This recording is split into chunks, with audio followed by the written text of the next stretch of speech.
Hey guys, what's going on? Today we're going to take a look at these knives. These are Mora knives, Mora of Sweden. And these are knives that are, of course, made in Sweden. These are Mora Bushcrafts, this one and this one. And this one, I think, is a companion. I don't quite remember. All these knives, when I bought them years and years ago, were extremely cheap. I think this one was like $14 or might have even been $12. I bought it at Sportco, which is a store in Tacoma, Washington, Fife actually. And then these two, I might have got these at Sportco too, but I think I only paid like $22 to $26. I think they're around 45 bucks now. I'm going to look it up on Amazon and put a link in the description so you can find them yourself if you're interested in getting them. I'm going to start off by saying right off the bat, I think that these are amazing woodsman knives, all except for the sheath. These are great knives in the woods. I remember when I first got them, I got this one. And I remember all these guys were talking about bushcraft knives and Mora knives and how great they are. And I'm like, man, there's no way. Rat tail tang, little cheap plastic handle, they can't be that great. And I got this one and I fell in love with it. So I got these other two, which are just a little bit bigger. And this one's kind of now a kitchen knife. They come with plastic sheaths that aren't much to write home about. They work, although I don't use them. I have a leather sheath that fits these two. And this one is actually pretty much a kitchen knife anymore. So I'm gonna go ahead and take it out of the picture. And this is the sheath that these usually come with. This one's black, of course. This one came with orange because it's orange and orange. And it's stainless, so I think it's supposed to be for like beach use or salt water, I don't know. But high vis, no, someone asked me, do those knives float? They do not float. Well, they might. I don't know, I've never actually thrown them in the water. But I don't think that they do. There's nothing on them that says that they float. So these are the knives I'm gonna review, and I'm only gonna review one of the two. I just wanna talk real quick about the steels. This one's stainless, and I think someone said it's like 12C28N. It's something like that. It's a Sandvik steel. It's not super durable because it's a Scandi grind, and edges just aren't super durable when they're Scandi, and Scandi means that the bevel, there's no secondary or micro bevel. This comes all the way to a very sharp edge, and the reason they're so shiny and sharp like that is I do a lot of maintenance on my woods knives. When I use them, as soon as I get them home, I sharpen them up because these things, when you use them in the woods, they will chip easy. Scandi grinds chip easy, but man, they are so good for splitting and cutting and feather sticking and everything else. It makes it worth it. So that's the major difference here. Is this one is stainless and it's orange, so it makes it easier to see. I like this one. I probably use this one more than this one because of the orange handle, the stainless steel, and I live in a salty environment. And so this one is, I take it out and it's rusty the next day and I gotta clean it and take care of it. And this one, I just gotta resharpen it. So, but we're gonna talk about this one because it looks better in front of the camera. I know the blade doesn't look like it's had a lot of work, but that's because the last time I used them, I got them home, sharpened them right back up again and stuck them in a drawer, and that's where they've been now for a little bit of while, but you can tell by the handle that this has been used quite a bit. This has split many pieces of wood.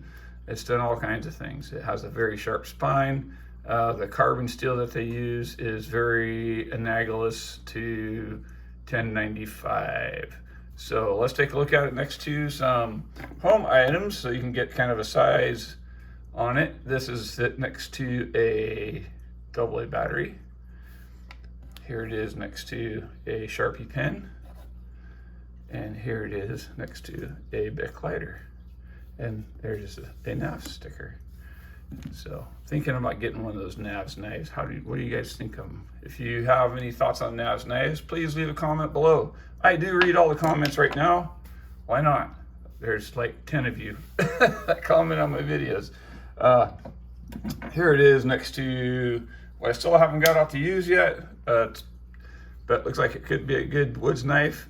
And that is the cold steel. And look, it's almost bigger than this Mora knife. That's crazy.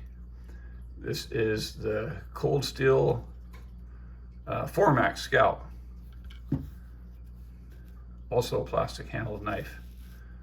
Probably just as durable, if not more durable than this knife. Here it is next to the Cold Steel Tough Light, as always. So as you can see, much bigger than the Tough Light. Almost the same size, maybe even just a little bit smaller than the Formax Scout. And then here it is next to some of my typical size knives that everybody else uses. Here it is next to the Paramilitary 2. I got paint on the scale already from work because I use my knives. Here it is next to the Paramilitary 3, wearing a fancy pair of titanium Flytanium scales and a deep carry pocket clip that is not factory.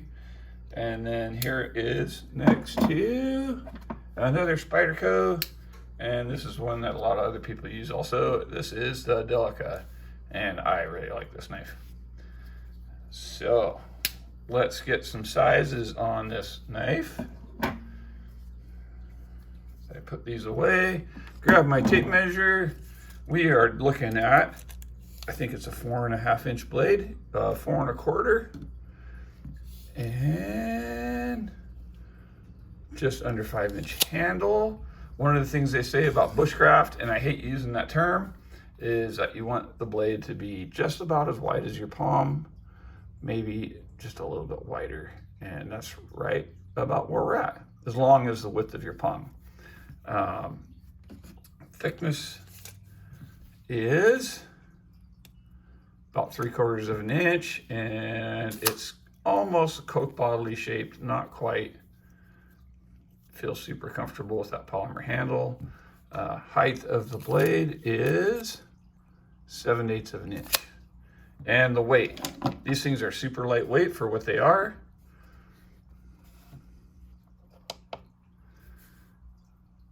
Without the sheath, this one weighs, wow, it doesn't even feel that heavy. That's interesting. 4.3 ounces. I'm telling you right now, it does not feel that heavy. Here it is with the sheath.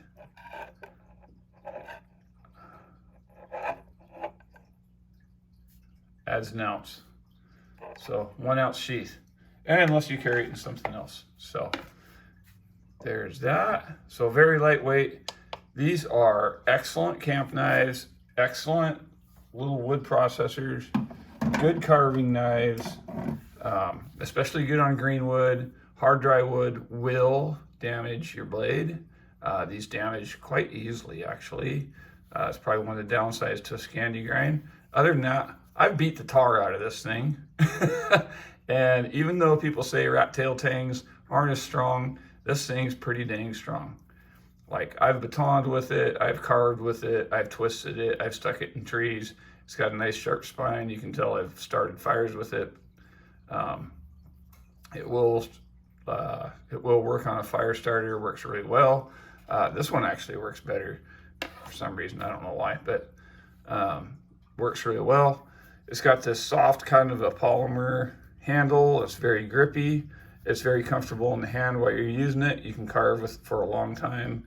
You get a little bit of cramping up, but it's not bad at all.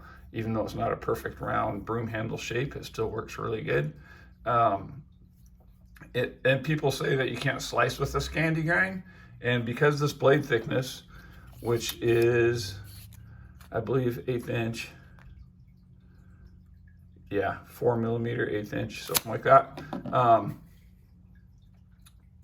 Even with that blade thickness, and even though it's a Scandi grind, this thing still slices pretty dang good. So it's really good at camp knife for doing camp kitchen type chores. Like you want to cut up a tomato or whatever, or cut up your steak. It's great for that. It's excellent. And like I said, they used to be super bargain. I think at $45 or whatever they cost now. They're still worth it, but they're getting closer and closer to getting a little bit overpriced for what you get, I think. There's other more high-end models. There's one that's like $90-something that I wouldn't buy. You can go to other knife companies and find better for less money. And as you can see, high polish edge, there's my camera, there's me. They sharpen really easy, really nice. the great thing about a Scandi grind, and I got my strop here, is when you're sharpening them, it's so easy to set the bevel. You just put your finger on the edge like that and your bevel's set, and then you take it across and you're good. Now, of course, stropping, you're gonna go the other way, is how I strop anyway. And you get a really nice edge. It just takes time. It just takes time. You are sharpening a lot of edge there. That's a lot of metal to remove, but it just takes time and you'll get it. And in honor of my he's my friend, my subscriber, Peterbilt Knife Guy. He does this all the time. He does this paper tube thing, and I'm not even sure how you're supposed to do it, but he takes it and he cuts it like that. So is that good, Peterbilt? Did I do that right? I don't know. Go check out his channel. He does way more fixed blade reviews than I do. He's really into fixed blades and tools and all kinds of other stuff. Look, I got another tube to do another video later. But that's kind of his thing. So it cut it pretty clean. So I'm guessing it's fairly sharp. So yeah, if you want a hiking, camping, get out in the woods, do stuff knife, you can see it's got some patina and what have you on it. This is excellent. This is excellent. If you don't want to have to spend a whole lot of money, you can spend a lot of money on a bushcraft knife. And I hate using that word, bushcraft. I don't consider myself in any way, shape, or form a bushcrafter, but I do use some skills that are derived from bushcraft when I'm out camping. Like I do use a fire steel, I do baton wood, I do make feather sticks.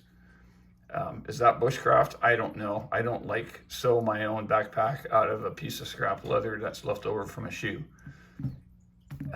Like you see some guys, I don't go and try to survive with just a can and a knife and a string of fishing line. Like you see some, I mean, there's just all different stuff involved that people call bushcraft.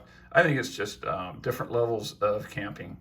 Like I'm not a glamper. I don't have the equipment to be a glamper, or else I would be. But I'm not, which glamping is, you know, people who have like, hook up to a big fifth wheel and go park and pull out their satellite dish and put it on the roof and sit there and watch the football game out in the middle of the woods. I'm not that guy, which I would be if I had that kind of equipment, to tell you the truth.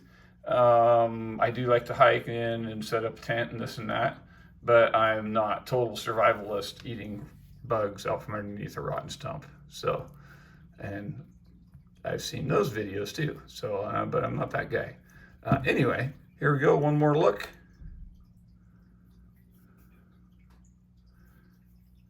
Really a nice knife.